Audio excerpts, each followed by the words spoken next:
We got Jerry ready to roll right here on 105.3 The Fan. Jerry Jones brought to you by Ford and your North Texas Ford dealers. Ford is the best in Texas. Jerry Jones, good morning, sir. Hey, Kevin, Corey, Mike. Man, it's good to be on and good to be here the day before game day, or the 2 days before game day. But it's good to be on with you. Absolutely. Last night, the Thursday night football game got decided by a toe. By a toenail. Today, the NFL is in Brazil, and then y'all start up on Sunday. How exciting is this time, not only in terms of the competitiveness, but when you see the expansion of the league? Well, I, of course, always keep in mind Friday night football for our high school, but these are exceptions that we're working with here, and so I thought it was a great game to kick the season off. My goodness, what a display! And of course, we got to go play those guys up in Baltimore. That's going to be a tough draw, but I just thought the game was outstanding and really gave a great presentation of what the league and what pro football is all about today. And of course, excited about Brazil. Brazil has, of course, always been a fascinating place, very fascinating for me. Brazil started about the same time the United States began, and the difference between Brazil and the United States? I don't. The credit system. The United States fundamentally, very early on, started selling houses and cars on payments. And Brazil didn't inject that into their economy until just of late. And I've always thought that was an interesting difference between the two. Brazil has such a great country by size and population and really about similar makeup to the United States. But we have always done so much better than they have, and it has everything to do with Hamilton and that group and our credit system. Now, we love talking to you, Jerry, for a variety of reasons. One of them is that story, but also the insight that you give us on NFL matters. I'm curious your thoughts about the Disney, ESPN, DirecTV dispute. A lot of people are concerned about missing out on Monday Night Football. Do you see an end to that coming up soon? Well, I don't know that I do. It's gone on lengthy as these things go for a lengthy period of time. But I do understand that this shuffling that we're seeing in the presentation of sport has really had some adjusting to make. I think that's the best way to say it. And it does ultimately impact the viewers dramatically, and has everything today to do with the revenue sharing and the revenue allocation that goes on with the different ways the different types of network presentations are structured. So anyway, that's a mouthful, but I hope that it doesn't displace viewers of the NFL long at all, and to the extent that they can find alternative ways to watch these games. I know that we can. I don't know of anybody that's boxed out if they know how to work through the maze of finding out how to find that game, an NFL game on television. Now, talk with Jerry Jones right here on 105.3 The Fan. I had one more quick league-based question for you. In the last 24 to 48 hours, Rael Enteen, the vice president of content for the Washington Commanders, was suspended and then fired because, among other things, he mocked the commissioner and then mentioned you as the person who really runs the NFL. And then he said that, quote, you hate gay and black people. What did you think about that statement and the NFL firing that person? I dismissed it immediately, didn't even think about it. Seriously. It's so off base and wrong, so I didn't give it any more thought at all. And I hope no one does, because it's ludicrous. Jerry, Dak said he wants to be here. I saw him yesterday say he wants to be here and he wants to win one here, because winning it here would be different than winning a Super Bowl anywhere else. Why do you think that winning a Super Bowl in Dallas would be different than anywhere else? Well, I think that Dak is looking at it from the perspective of his career and his tenure, and he's invested so much in what we're about, what we can be, and I completely understand that statement. I'm proud he feels that way, and I want that to come true.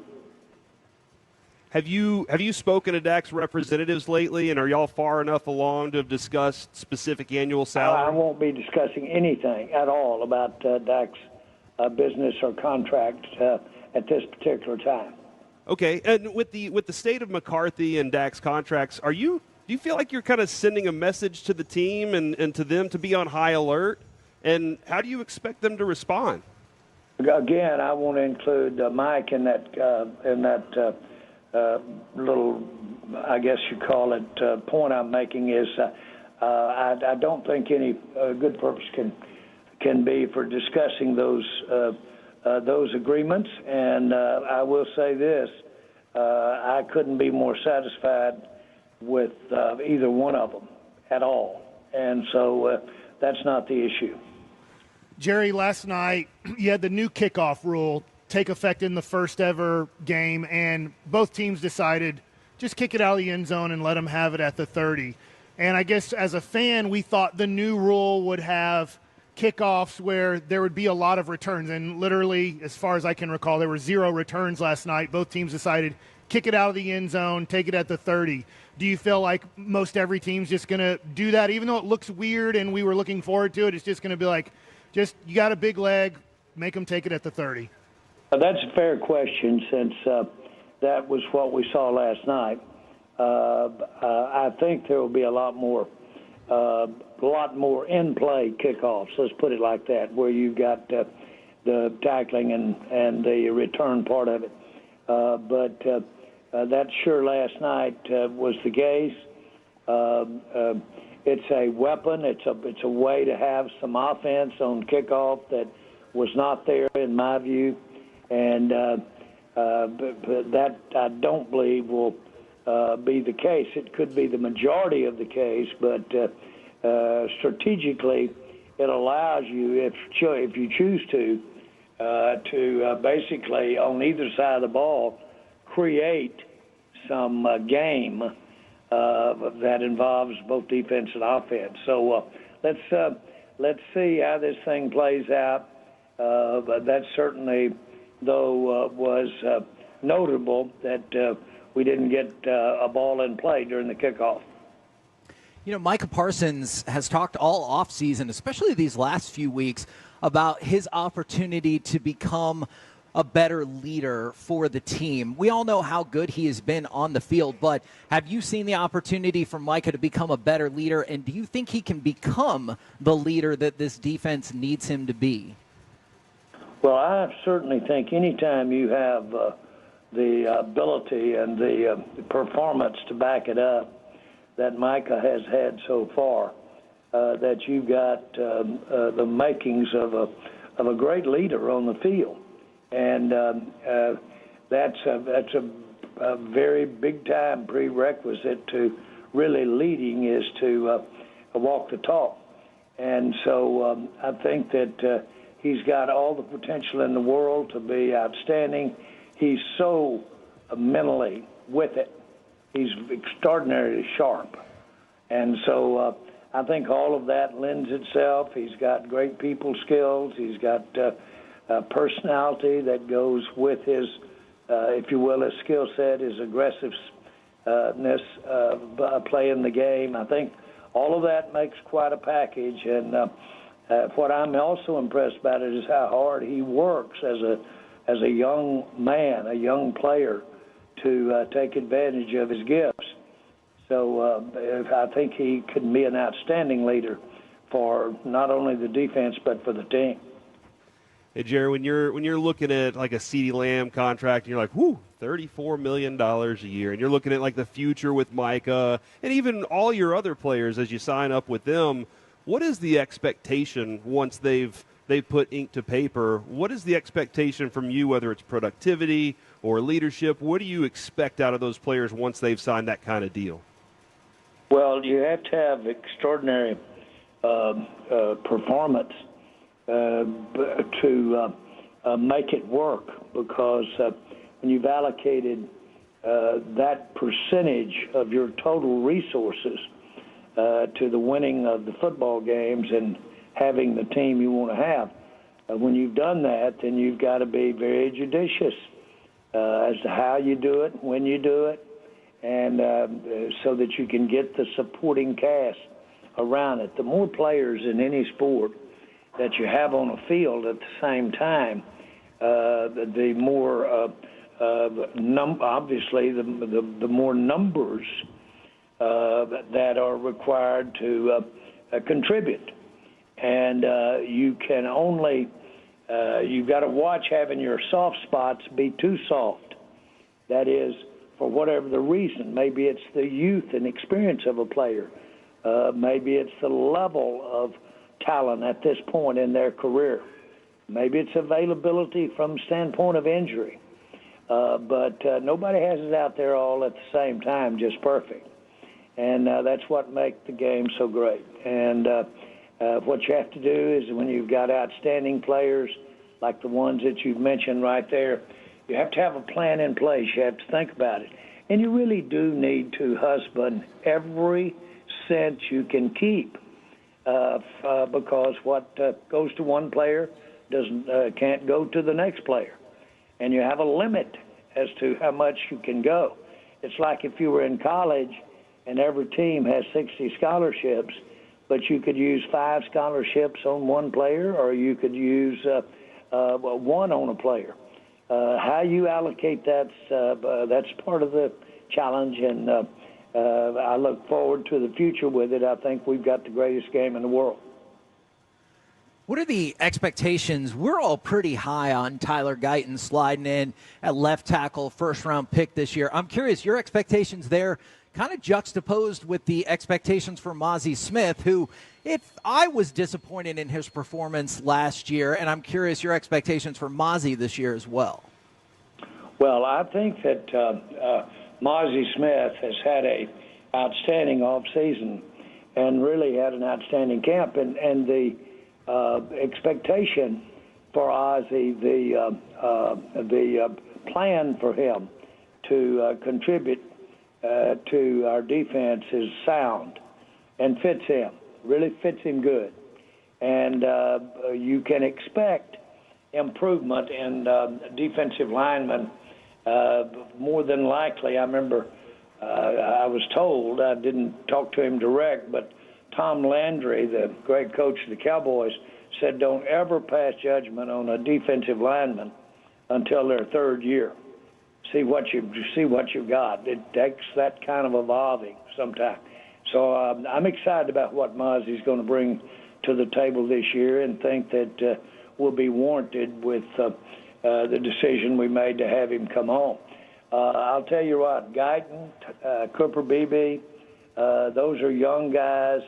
It's a little bit iffy to talk about 2 rookies, one rookie stepping up against the likes of who they're going to be playing Sunday. But the bottom line is that these guys are really uniquely ready to go for these games, and they'll get better as we go along. But the more important thing is I'm excited about our 2 rookies, and I'm excited about the depth that some of the younger players in the offensive line. I think the offensive line is one of our strengths.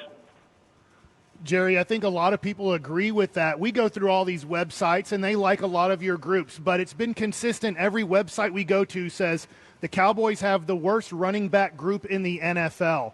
Why would you disagree with that? Well, I think that start with, if you disagree with Elliott, then you've got a head start on disagreeing with the group. Would you give me that? Okay. And so I think that I have a higher picture of what Elliott can bring to the table. I think that what he did in New England last year was a higher caliber of performance than he's given credit for. I know from experience that it's extremely, extremely difficult to evaluate the time when a player has, if you will, diminished because of the numbers of carries that he's made. And so I'm excited about having Ezekiel Elliott. I think we had a wonderful opportunity because of his love for the Cowboys and because of our feeling about him as a team player. I think this gave us an opportunity to have Ezekiel Elliott out here when it might not have worked other places. I'm excited about where we're going there. I like Rico that's in there behind him. And, boy, he's a volatile runner. And he'll get snaps. Everybody that follows this stuff knows it takes more than one running back to make it go. I think Elliott gives us an edge on short yardage. And, of course, we're all excited about seeing Deuce Vaughn use his unique skills and the right kinds of situations all over the offense. Don't cut out, though, our fullback, Hunter Lupka. I'm telling you, he's a football player, and he can run the ball, too. All right, Jerry, before we let you go here, we are on tour again. We'll be out every Friday as we do these conversations with you, courtesy of Miller Lite for sending us out and about. All of our Tolos are sitting here hanging out, and how many individual Miller Lite should each one of our Tolos be drinking throughout the day? Well, I'll tell you this. You've got to have one to start the morning before you brush your teeth. Yep. And then certainly you need one for breakfast. And That's what I want got to be one mid-morning bracer. And then it's real good to be ready to go with that big lunch and go from there. Now, we're smiling. I know this. You've got the most valuable player sitting there when it comes to beer and comes to a partner of the Dallas Cowboys. We've never had another beverage, alcoholic beverage. We've never had another beer that have associated with the Dallas Cowboys. So we're excited about Miller being out there with you today. And we're all excited about the season. Thank you very much for the time, good sir. We'll catch up with you again next Friday. Thanks, guys. Talk to you later. Bye.